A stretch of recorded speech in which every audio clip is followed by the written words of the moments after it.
Hi, our team is Jose Maria, Luis, Carla, Lorena, Arturo, Andrea, and me, Graciela.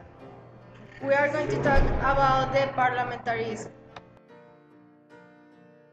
Which means council of persons, council that takes actions in the political affairs in a realm. This council originated at the Middle Ages when King John I signed the Magna Carta in England, and this gave the start for democracy. But at first, the only thing which Parliament did was to collect taxes and money to improve the current luxurious situation of the sovereigns, which ended into the decapitation of Charles I, ending with absolutism that shadowed England.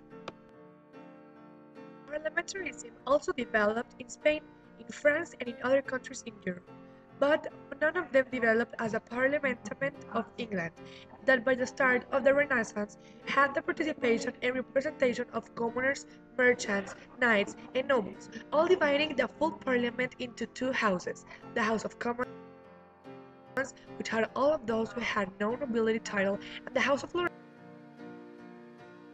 each taking care of the affairs that kings left for Living them. away the Catholicism with all their traditions, making the monarch the head of this church. But things turned when the second Stuart monarch went into the government. Parliament was overtaken by the news that Charles I was to take the Catholic bride. People wanted a change on religion, and not to turn into Catholic ideas, but to make the Anglican Church with more proper Protestant traditions. And those who searched that were the Puritans, especially the precursor of parliamentarism, Oliver Cromwell.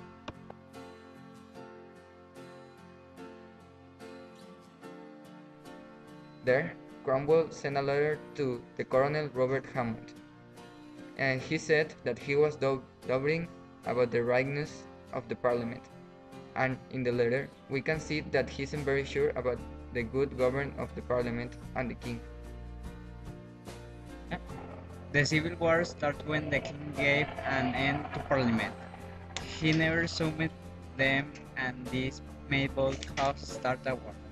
The Civil War of England of the Glorious Revolution that at the end of bloody wars graduated that the antique idea that kings had no blue blood and were not chosen by God because Charles was beheaded, and this made all Europe shake, guarantee that for once common folk could kill a monarch. Cromwell, after stopping monarchy, made himself the leader of the new republic, a kind of democracy that depended on the parliament. But because the parliament was a body of lords and commons that were unable to make choices, so Cromwell tried to disband parliament as once the king did, and proclaimed himself sole ruler of the new republic. Soon, the parliament got tired of his government and policy and decided to end with him. Cromwell died assassinated, and Parliament decided to put in the power of one of the sons of Charles I, Charles II. Kings showed no respect to the people nor to the Parliament before, but when William and Mary came to the throne, they signed the Bill of Rights that gave rights to every English citizen. One of the most important facts about that paper was that kings did not govern alone anymore. They governed equally, making the first monarchical democratic.